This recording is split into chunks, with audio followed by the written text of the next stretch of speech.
Welcome into the Hook'em Hoops podcast. Big game for Texas coming up today, or by the time that this episode comes out. Texas and NC State. The Longhorns playing one of the Final Four teams from a year ago, although the Wolfpack is far from a Final Four looking team this year. We'll get into that and a little bit more here in just a moment. But first, welcome into the Hook'em Hoops podcast brought to you by the Field of 68 Podcast Network. My name is Tommy Yarsh, alongside my esteemed co-hosts and colleagues and friends, Jason Conander and Zach Davis. Fellas, first post-Thanksgiving episode. How we doing? How was the Thanksgiving? Any notable additions to the spread this year, or just I plain Jane? I ate Papa John's this year on Thanksgiving. I was working in Nice. Manhattan, Nice. so I covered the turkey trot and the community meal and did not partake in the community meal. Came back, tried to cook this turkey breast that I bought at the grocery store, and it didn't look like a turkey breast by the time I was done cooking it. So I threw it out before eating any of it, and Papa John's it was. So got plenty of leftovers back home this weekend though, which was really nice. There you go. Zach, how about yourself? I mean, I had a great Thanksgiving. The food was good, but I had a problem with my family on Thanksgiving Day. They were trying to watch NFL football instead of college basketball. Don't they know what kind of day Thanksgiving is meant to be for? So, coming from a college Mm. basketball family, it was a bit of a surprise that the NFL was on, especially the Cowboys and the Giants. But besides that, pretty fun week. All right, I've because got of a my bone to employer, I will transition quickly. No, go ahead, Jason. Go ahead. Well, Tommy, tell us about your Thanksgiving. You got to cover a Cowboys win at Jerry World. Well, like, how was that? It's pretty cool. It's obviously an honor, being at a Thanksgiving game. I mean, that's something that you grow up watching every year at Thanksgiving with your family. So being able to work that, I look at it as people are celebrating with their family. Somebody's got to work these kinds of things. So what an honor it is that I get to do that. But yeah, certainly a lot of fun. And the Thanksgiving spread, Jerry took care of us up there at Thanksgiving. I didn't have the turkey, but they have this like New York strip steak that they cut up right in front of you, and Ooh. or something along those lines, some sort of steak that's really good. They cut up in front of you, and then they've got their like league famous mac and cheese too. So we were eating good up there, and then saw the family as well. Um, That's so ideal. well, yeah, ideal, I would say. While we salivate over Thanksgiving food still, we can also salivate over the SEC-ACC challenge, but we'll focus obviously on Texas and NC State. They'll play tomorrow let me double check the time. I think it's I don't six know the thirty. time. 6:30, thanks. It's Uh, 8:15 actually. God, that's a 8:15. late Wow, tip. we That gotta should shake have some of took this around rest off, fellas. 9:30 local time in Um, Carolina. That's Yikes. incredible. So Anyway, I go ahead. I just want to say really quick before we get in that game, the net rankings came out in between our last show and this Yes, show. I have a real bone to pick with the net rankings. I Texas do came too. in at 56. I understand they haven't looked as great as they possibly could have, but they are sandwiched in between Rhode Island and Nevada, two teams who I have watched play this year. Rhode Island is 7-0. They've played absolutely nobody. Texas is better than both of those teams. A couple of the other teams ahead of Texas. LSU, watched them with my own two eyes, wasn't that impressed. San Francisco, good, not great WCC team, in my opinion. Oregon State is a top 50 team in the net, and Texas isn't. I am shocked at that. Missouri is a top 50 team in the net, and Texas isn't. This is the same Missouri team, the same coaching staff, at least, that didn't win a game in SEC play last year, and all of a sudden they're ranked ahead of Texas with the same record and honestly less of a non-conference slate to this point. It's ridiculous, and so I know that it takes a little while for these rankings to shake themselves out, but very unpleased at the initial draw for Texas. I mean, that should be a lesson to them to maybe don't schedule 7 of the 12 worst teams in the country from last season because so far it's not paying off. What are we doing, net rankings? I mean, seriously, what are we doing? You're telling me that if you put San Francisco and Texas on a court, that San Francisco would be favored, would win, whatever you want to call it. I mean, what are we doing? And I mean, no disrespect to San Francisco, but that to me is ridiculous. And like you said, Jason, it's early in the season. This will all sort itself out. But what are we doing? That's I mean, Yeah, that's what happens if you don't play anyone though. Jason said that, and it's what are you gonna do about it? The net rankings is a very statistically based rankings, and I mean they've played four teams in the bottom 25 of college basketball. So I mean, you look at it, Ole Miss. I mean, I think they have a lot of disrespect too. They have their one loss is a quad one loss. But then again, they're not playing anyone either. And Ole Miss didn't play anyone last year. They were one of the last undefeated teams in college basketball last year, and that was because they didn't play anybody. So I don't know. There's disrespect all around the board, but I mean, the net rankings rewards quad one wins, and I would say quad one opportunities too. So I mean, on Butler's got a quad one win. They're way above us. You can see. I mean, I Yeah. don't know how it works specifically, but you can see that scheduling games pays off so much. I'm just disgusted at the fact that if you were to go on the NCAA website and screenshot Texas's net ranking, DePaul's in the screenshot. Like that's how close those two teams are. Don't disrespect DePaul, by the way. They're They're seven here and to zero, stay. aren't they? Yeah, they're 7 rolling. 0. They're gonna don't And disrespect my DePaul. and they've played like lower bottom feeders of the low major ranks than Texas has. Like I don't understand it. I'll keep following Torvik. Torvik is Texas at 11. I think that's maybe a little more of the Texas that we've seen this season, but there's no point in getting too caught up in these rankings and statistics so early in the season. I thought that was ridiculous. And so Texas will take on NC State tonight. It's going to be an incredibly exciting game. I think this is going to be a good road test. This is the first true road game of the season for Texas. And I like this. This is a good road environment. It's not one of the top, you know, hostile environments on the East Coast, but like the place should be packed. And it's a competitive NC State team that returns a couple of the players from last year's Final Four team, Ben Middlebrooks and Jaden Taylor and Michael O'Connell.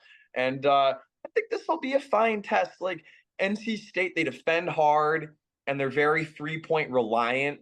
So it's sort of like Texas is playing a very similarly styled team. And I think that's a good test for them on the road, a less talented team that can beat them at their own game if they don't come out firing on all cylinders. I think this is going to be a good test. What do you guys think? Yeah, I'm with you. You're kind of looking in a mirror almost in some of these aspects. The NC State for me has been a team that when they have struggled to rebound, you saw it in their last couple of games against BYU, notably, where they struggle to rebound, and that game just gets away from them because BYU goes and they shoot better. So it's and that's what we've talked about with Texas the last couple of years, right? Especially in the tournament where when they can't rebound, these bigger, more physical teams are going to find a way to win if Texas can't knock down their shots. So that's going to be the same case here in this a road environment against a team that was in the Final Four last year. You can't ask for a much better early test, especially. And I know we talked about this on the last episode, leading into the UConn game. Obviously, you don't want to look ahead, but naturally, you kind of do. At least from our perspective, I think, just because that's even though they lost 3 games in Maui, they're still, Dan Hurley's still there, so they're still a damn good team. Um, and for NC State, Purdue kind of did the same thing to them. I think, you only lose by a combined 21 points to Purdue and BYU when you've lost all that you've lost from last year's Final Four team. You take that any day of the week. But this is a game that I think whoever wins, it's going to be because if they shoot the ball better from three, and that'll be the first reason. And then whoever rebounds better will probably have just as big of an impact as well. Dare I say, fellas, that this is the biggest game of the year till SEC play for Texas? Dare I say it? I mean, it's the first quad two game of the year for the Longhorns, and it's really, I mean, I know they had a test with Syracuse and St. Joseph's, but should they have been tests? I mean, we think of this team as a ceiling where they could potentially make the Sweet 16. We said that in the preseason. So were we calling this a test? I feel like this is the first game that we're calling NC State a test. It's an away game. NC State has a brand new, pretty much not a brand new team, but they do have a lot of new pieces, very similar to Texas. And I mean, they lost to Purdue, but I was in BYU. But the Purdue game was a good game. It was close in the first half. It was on Thanksgiving. I watched it, and it's the Wolfpack. It's going to be a good crowd. It just for me, this is what is this Texas team capable of? It's their first away game, big away game of the year. Um, since Ohio State was since Ohio State, and I'm nervous because I'm afraid I'm not gonna. I mean, UConn's gonna be a fun one to watch, but I'm afraid it's not gonna be as meaningful as this one because like I said, if we want to be if Texas wants to be a tournament team, this is the game you have to win. This is your quad two game. We talked about the net. This is gonna help out the net if Texas wins, and I mean they haven't been challenged since as far as a Ken Palm ranking goes, they haven't been challenged since Ohio State. So NC State's the only team comparable to the Longhorns since Ohio State. So I'm very curious to see how it plays out. I'm curious about the status of Jason Kent going into this game. He had the wrist issue, and then he shows up with the walking boot. Third Texas player to sport the walking boot this year already. Two of them are already back on the court, but still, that's not great. This is a big NC State team, and a lot of what they do are with the two bigs, Ben Middlebrooks and Brandon Huntley Hatfield, the Louisville import. I've always liked Huntley Hatfield's game. He's a former five-star. Started out at Tennessee, went to Louisville, played losing basketball, and now he's in a winning system at NC State where sort of the things that he does well are being emphasized and they're playing through him at times. And he's a very, very efficient basketball player and he's a good defender. He's a great defender.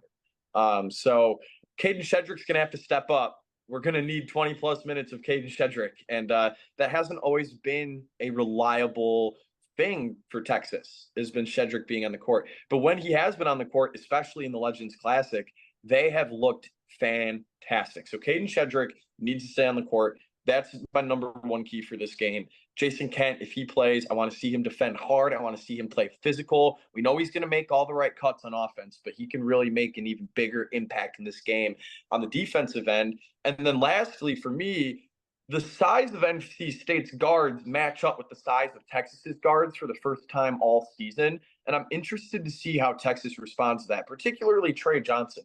He's a 6'6" big guard. He's going to have 6'6" big guard Dontrez Styles on him for most of the game. And so I'm just interested to see how he responds to that. I think that Trey is going to play well. Everything that we've seen from him so far this season between Vegas and New York City and Austin, he has had that dog mentality in him. And so if Texas is down a possession or two late in this game, I expect him to have the ball and make big plays. But I don't quite think it'll get to that point. I'll hold that off for our prediction segment. But any other thoughts from you guys?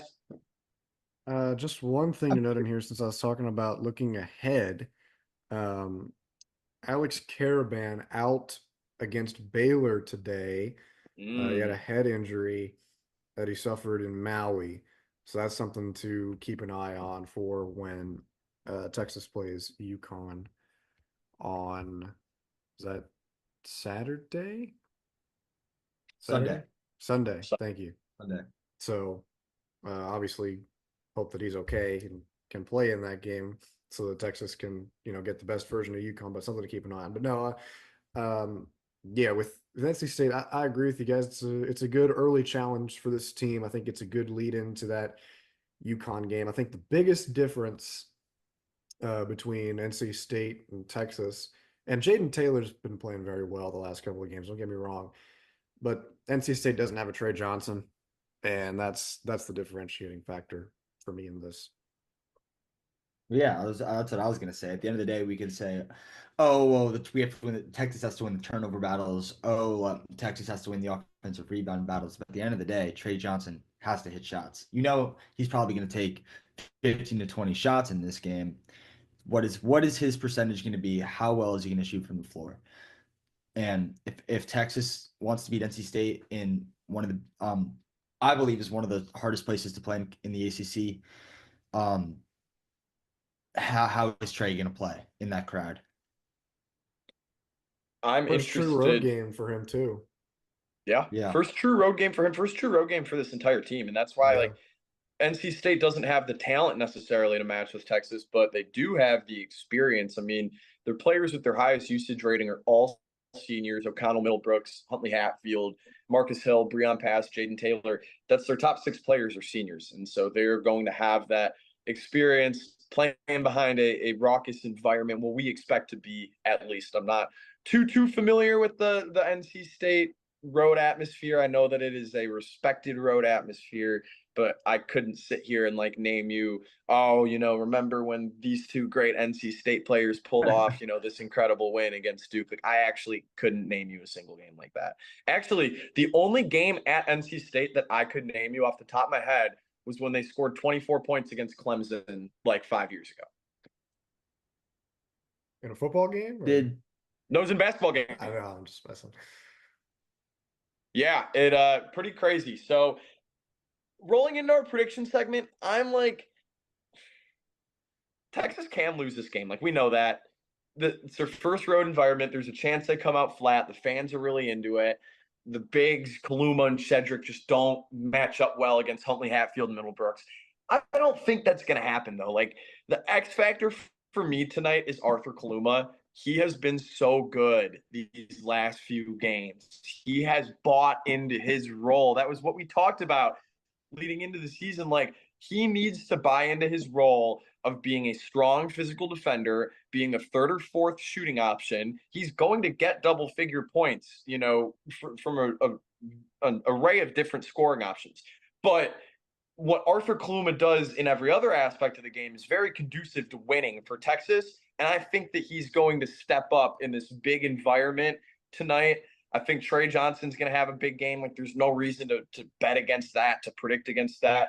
And I'll say that Texas will also get a big game-defining contribution from somebody who we're not expecting, whether it be Zarek Onyema off the bench, or maybe it's Jordan Pope for the first time this season, or maybe it's Julian Larry again. He almost single-handedly won Texas that game against St. Joe's in the final stretch of the season. I think we'll see one of those players who I just named step up and really make their mark at the end of this game. So I think it'll be close throughout. I think that this will be a one-possession game going into the under 4, but give me Texas by 2 possessions over NC State. Yeah, I'm with you, Jason. Like I said, Texas has Trey Johnson. NC State does not. I look at this game as, man, we've watched Texas all season, and it's been, gosh, when are they going to start lighting it up from 3? What's the day? Where does the game come where they just cannot miss? And Texas hasn't had that, which means they're due for it. I think that happens today. I think today is the day where it just seems like everything is going in for Texas. And if that's the case, Texas is going to win this game by a lot of points. I almost took it a little too far, but Texas is going to win this game by a lot of points. I think this is a double-digit victory for Texas, and that's not necessarily a shot at NC State by any means. I mean, it's a solid team. They've got a good program over there. Obviously, you have to have that coming off a Final Four trip.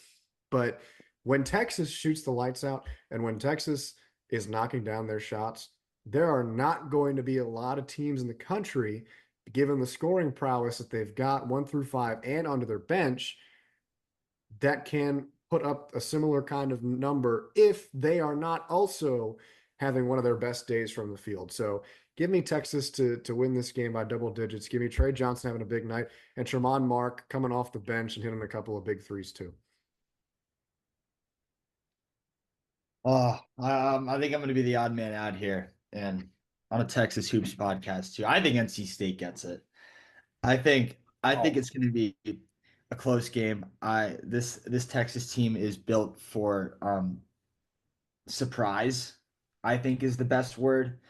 I said it earlier, it comes down to Trey. And I just think in the away atmosphere, NC State's had such a fun season last year, and now I feel like they're going to carry over that home crowd. I think it's going to be a surprise of a home crowd. Ken Palm's got it at the 25th hardest place to play in college basketball. I'm not sure what that means, how he gets that number, but I believe in Ken Palm. I believe Ken Palm. Whatever Ken Palm says, I listen. But I think NC State's going to get him. I think it's going to be a one-possession game by the 4-minute mark, and I wouldn't be surprised if we see some tough tough shots by Arthur Kaluma, Trey Johnson. I think Texas can win. You guys both believe that the shots are going to go in. I think it's going to be one of those games where it's just an unraveling, where Texas should be winning. They're getting, but they're forcing shots, plays are falling apart. And I mean, we'll see.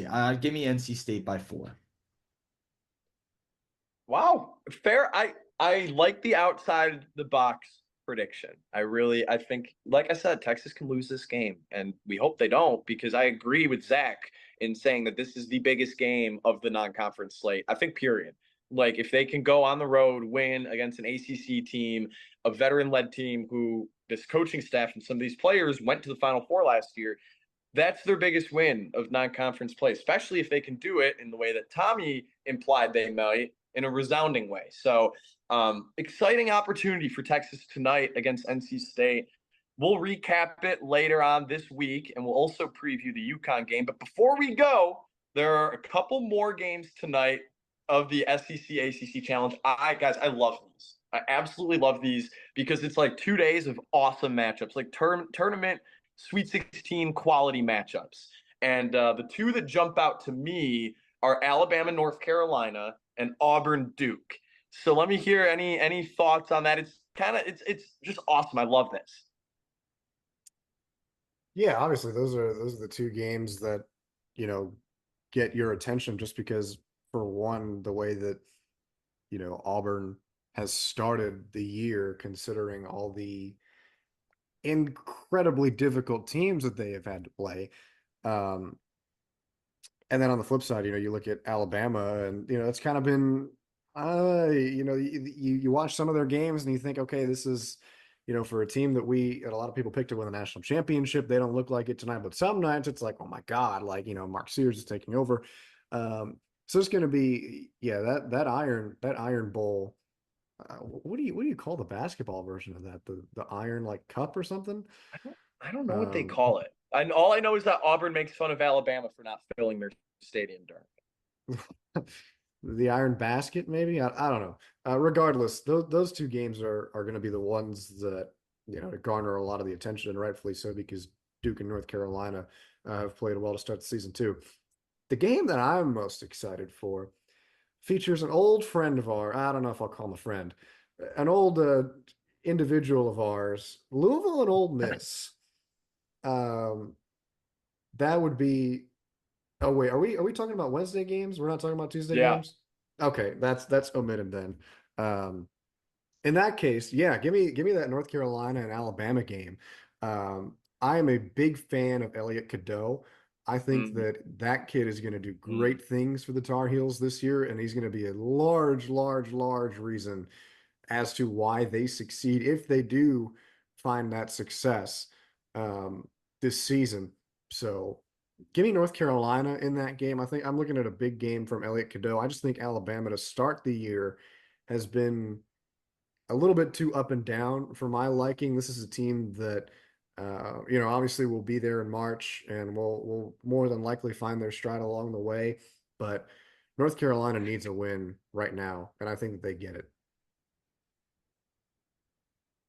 Yeah, I mean, you look at North Carolina's losses. One was a pretty tough loss to the best team in the country, I believe, at the moment in Auburn. They lost a 3-point game at Kansas, and they lost to a hard-fought, like prime Tom Izzo team in Michigan State who put up 94 points. So I feel like they've had kind of a rough at the mill um, in Chapel Hill, and this is the get back game. At the same time, Alabama is Rhymed. really good at basketball. Alabama is really good at basketball. They have one of the best players in the country in Mark Sears, and it's just it's just a good team. And I think North Carolina is going to win this. I mean I grew up a Duke fan, so I've never said this before, but I do want North Carolina to win this game just because they have they have such a they I don't even know how to put it into words. I want to see them win because I thought they played well last week and it just didn't go their way in Maui. But I think they have talent and this is their get back game, especially in Chapel Hill. It'll be a fun game. And what a slate, boys. Just the whole day is incredible. I mean, I know we're talking ACC, SEC, but we have Marquette, Iowa State, Kansas Oh, Creighton. I think that's a sneaky, really good game. Um, UConn Pitt, Baylor. UConn, Baylor to start the night, Pittsburgh, Mississippi State. I mean, we can go in all directions, but how about Auburn Duke? I mean, 1 versus 2 I'll, best I'll players. stop you at I'll Uh, stop you at Pitt, Mississippi State. yeah.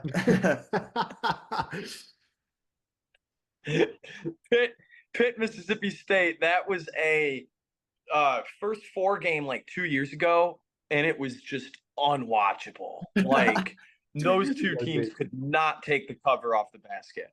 And so hopefully that's changed. I'm excited for this, you guys. I mean, Auburn Duke, I think the Duke will pull off their signature win of the non-conference slate tonight. I think Auburn's due for a loss. And man, that's gonna be an interesting battle between Janai Broome and Cooper Flagg. Janai Broome, in my opinion, is the most physical player in the country. And I think that'll be tons of fun to watch. In addition to Texas and NC State, of course. Does anybody have any final thoughts on anything within the wonderful world of college basketball before we say goodbye until the UConn preview?